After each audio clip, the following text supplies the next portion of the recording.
My parents forbade me from coming for Christmas. We're ashamed of you, Mom said. Your legs are knee-deep in manure, my brother added. I calmly turned around and cut off their utilities. When the heating shut down at -15 degrees Celsius, they started calling me. I knocked on the door, shifting the heavy grocery bag in my hand. Snow crunched under my boots. My coat smelled like hay and diesel, but that was just part of my life. The door opened a crack. Mom stood there, tight-lipped. John. She hesitated, glancing over her shoulder. Maybe this isn't the best time. I frowned. Ain't Christmas dinner startin' soon? From inside, I heard my brother Travis snort.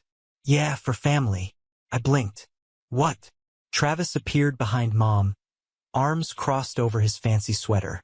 Look, man, we talked it over, and you don't really fit in with what we got going on here. I stared at him. I don't fit in? Mom winced.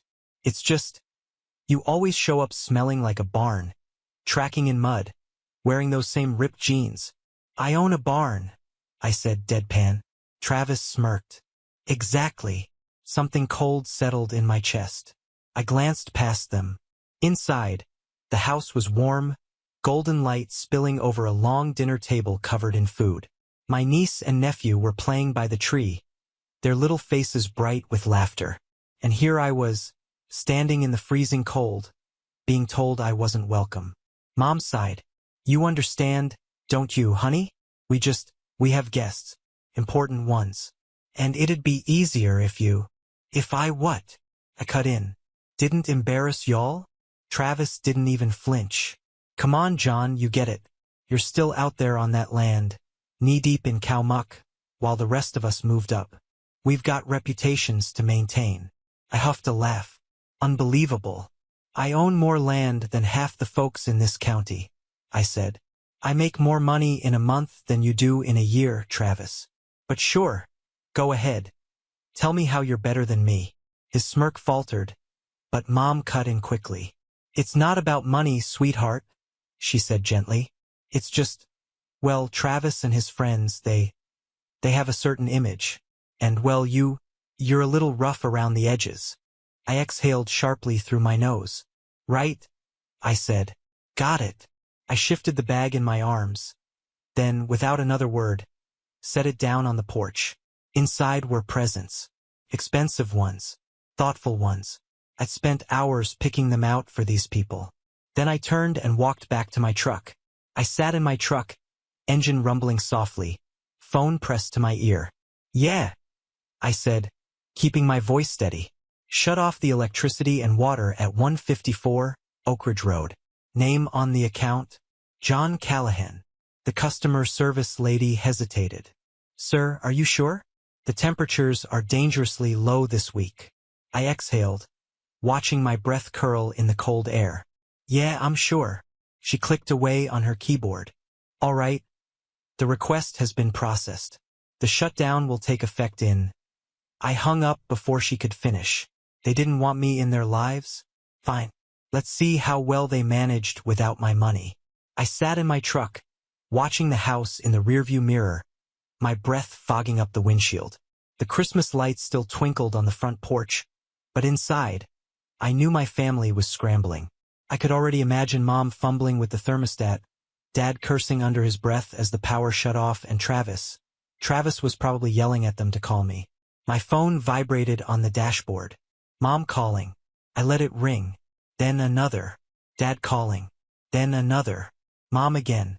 I finally picked up, putting her on speaker. John, the power just went out. Mom's voice was frantic. I stayed quiet for a second, letting her panic settle in. Yeah, I finally said. That happens when you don't pay the bill. What? You remember, Mom, I said evenly. That contract you had me sign years ago? The one that put all the utilities under my name so y'all wouldn't have to deal with them? You said it'd be easier that way, remember? Since I had a steady income, and Travis was still figuring things out. You know, the same Travis you just chose over me. John, this isn't funny, she snapped. Your father and I need that power. I leaned back, gripping the wheel. Guess you should have thought of that before you told me I wasn't welcome for Christmas. Dad's gruff voice cut in. Son, this is childish. Just pay the bill and stop acting out. I laughed, shaking my head. Funny. That's what you always say. Huh? Every time Travis screws up, I'm the one who's got to fix it. Pay the bill, cover the damage, clean up his mess. And what do I get for it? This ain't a place for losers at the front door. Mom hesitated. Sweetheart, it's not like that. Isn't it? I shot back. I closed my eyes, and the memories flooded in. Travis was always the golden one. The star athlete, the life of the party, the kid everyone adored. Meanwhile, I had to work for everything. When I got a scholarship to A&M, Dad barely acknowledged it. When I saved up to buy my first truck at 18, Mom scoffed and said Travis would have a real car one day. No matter how hard I worked, how much I earned, it was never enough to shake the image they had of me, the other son, the backup plan. And yet, when Travis dropped out of college, racked up debt, and couldn't hold a job, guess who they called? When his mortgage payments were late, when his kids needed school supplies, when he and Kelly couldn't afford Christmas presents, it was always John can help, John makes good money, John will take care of it. And I did. Because deep down, I kept hoping that if I gave enough, if I did enough, maybe, just maybe, one day they'd see me the way they saw him. But tonight? Tonight was the final nail in the coffin. You know what, Dad? I exhaled. You're right. I am done acting out. No more games. No more help. No more covering for Travis. John, don't do this, Mom pleaded. I already did, I said, reaching for the ignition. And if I were y'all, I'd grab some blankets. Heard it's dropping to 15 tonight. And with that, I hung up. They wanted me out of their lives? Fine. Let's see how well they manage without my help. That night, they all had to sleep in the living room by the fireplace, wrapped in blankets, their breath visible in the cold air. The grand Christmas dinner they had planned fell apart. Guests left early, muttering complaints as they pulled on their coats, shaking their heads at the disaster unfolding before them. The perfectly decorated table, the expensive dishes Mom had spent days preparing, all of it sat untouched because no one wanted to eat in a freezing house. Travis's kids were sent to the neighbor's house for the night, bundled up and whining, not understanding why they couldn't stay home. Even Kelly, his wife, had gone quiet, offering no words of comfort as she watched her husband pacing angrily by the fireplace. Mom sat with a thick blanket draped over her shoulders, staring at the dying embers with an exhausted expression. Dad sipped at his drink in silence, jaw clenched so tightly it looked like he might break a tooth. This is ridiculous, Travis finally snapped, running a hand through his hair. He wants to act like a spoiled brat? Fine. But dragging the whole family into this? Who does he think he is? Enough, Travis, Mom sighed, rubbing her temples. We just need to talk to him in the morning. He wouldn't actually leave us like this. He just wants attention. Dad grunted. Boys always had a chip on his shoulder. Always had something to prove. Travis scoffed. Yeah, well, he proved it. Merry Christmas. Morning came and my phone rang. Mom calling. I let it ring. Then Dad. Then Mom again. I took my time, enjoying the warmth of my house, sipping my coffee as I stared out over my land. The cattle didn't care about Christmas drama. The ranch kept running just like it always did. A few minutes later, a text popped up from Travis. Travis, you happy now? You ruined Christmas. Hope it was worth it. I chuckled, shaking my head. Yeah, it was. Then another call. This time I picked up. John. Mom's voice was hoarse, exhausted. Do you know what you've done? We spent the whole night freezing. The kids had to go to the neighbors. The guests all left early. You ruined Christmas. I let the silence stretch for a second, then took another slow sip of my coffee. I didn't ruin anything, I said finally. I just stopped paying for it. Dad's voice came next, sharp and cold. Enough of this nonsense. You've made your point. Now turn the power back on. I smirked.